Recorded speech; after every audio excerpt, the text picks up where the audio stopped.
In my last video, I showed you how to dress up a plain base kitchen cabinet just by adding a few pieces of wood trim. Now we're going to add butcher block countertops and columns to create a beautiful kitchen centerpiece.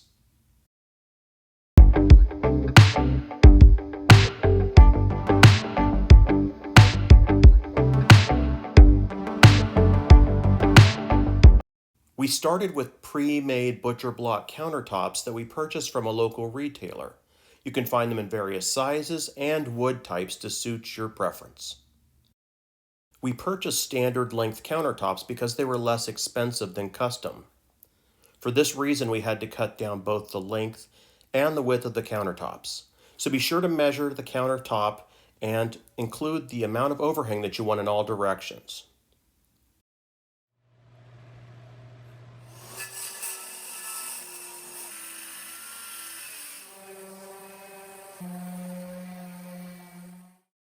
After the countertops were cut to length, we temporarily placed them in position just to double check the width that we desired.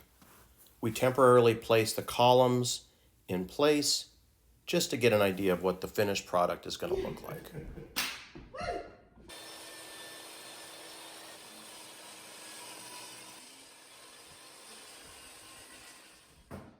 After cutting the butcher block, we put both pieces in place to get a rough idea of how the finished product would look.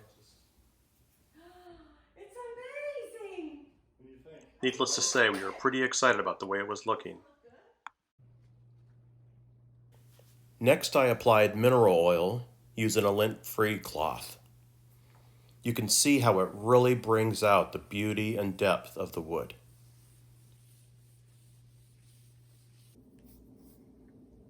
To join the two countertop pieces, I'm using a wood dowel kit that includes the jig, wooden dowels, and the appropriately sized drill bits.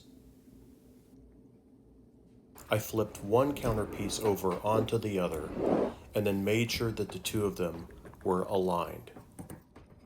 Then I used C-clamps to hold both pieces securely in place. The dowel locations were marked on both pieces of wood. The dowel jig was secured in place. Then you want to center the appropriately sized drill hole over the first piece of wood. Next, I measured the depth of the jig, as well as the length of the wood dowel. Then I marked the drill with a piece of painter's tape so that I knew how deep to drill the hole. Remember, only half of the wood dowel is going to go into one piece of wood.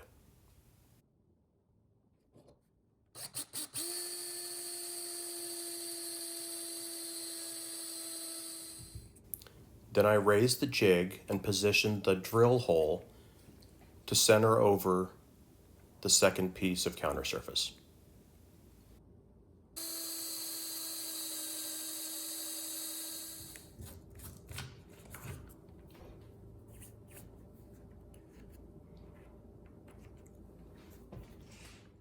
Then repeat the process for the remaining dowels. For this project, the countertop was 9 feet long. I decided to use 3 dowels, one on each end and one in the center to hold it into place.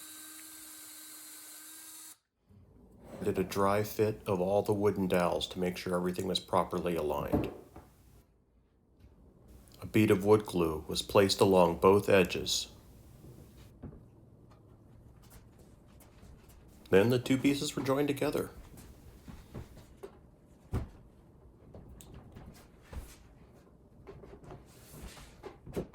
I then checked the level of the two pieces and added wood shims where necessary to make sure that when this dried, that I had one flat work surface.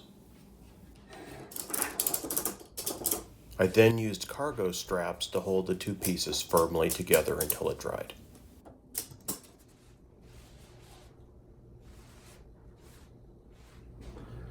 Okay, we have the two pieces joined together with wood glue and dowels.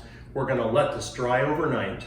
Tomorrow we are going to take the butcher block surface, we're going to set that aside, then we're going to remove the old countertop that we've been using as a work surface and start putting this thing together. I'm really excited about the way it's starting to look, and I can't wait to show you the finished product. We did a final fine sanding of the countertops, utilizing a shop vac to hold down the dust. Then, utilizing a lint-free cloth, we wiped down the countertops to remove any remaining dust. We removed all of the wood screws that were in the base cabinet, holding the countertop in place. And finally, we were able to remove that old countertop. I then placed a thin bead of wood glue along the top edge of the base cabinet and smoothed it out. That will help secure the countertop in place. We then position the countertop in place. Because there is a large overhang on our particular countertop, we position 2x4s just to give it extra support on one side. We then measured the countertop in all directions and made some fine adjustments to the positioning of it so that the overhang was the same in all directions.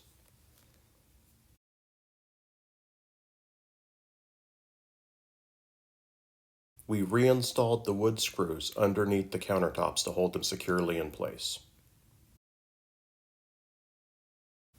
The columns had to be cut down about an inch just to fit perfectly under the countertops.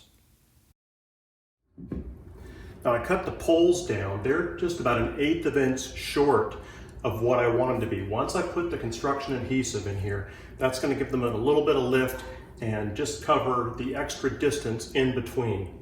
So what I'm going to use is a 2x4 that's a little bit longer than my post, and just carefully knock it into place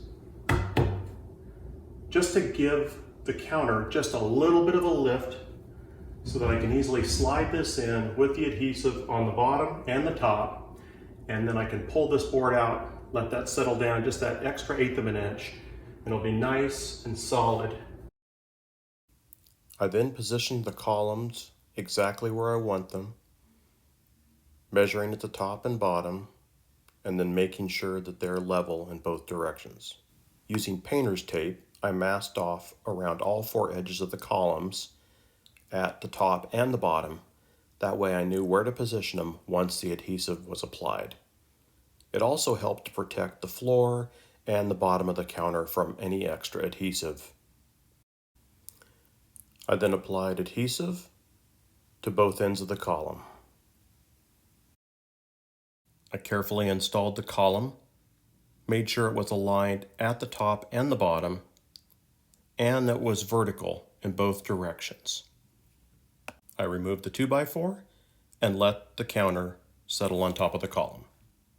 We're going to let that dry, and that's pretty much going to hold it in place. Gravity, pressure from the countertop, and adhesive. I will put a couple of nails in the back here, but you might be okay not even doing that. It's just a little extra precaution. And then I'm going to put shoe molding around the bottom, being careful not to go into the flooring, but to go straight into the column. And then I'm going to give this one final coat of paint, and then I'm going to put the varnish on, and we're going to be finished, finally. Really liking the way this is looking.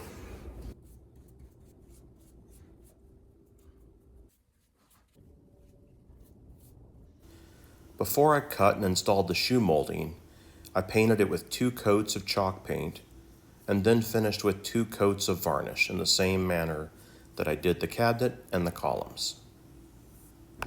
The next step is to install shoe molding that's going to go around the base of each column, all 4 sides, just to finish it off in the same way that we did the base cabinet in our earlier video.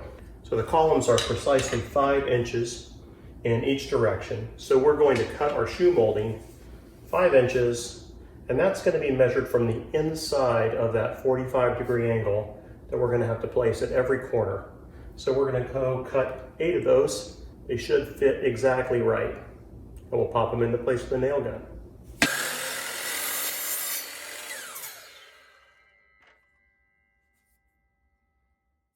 I then installed the shoe molding, being careful to put the nails into the column and not the flooring.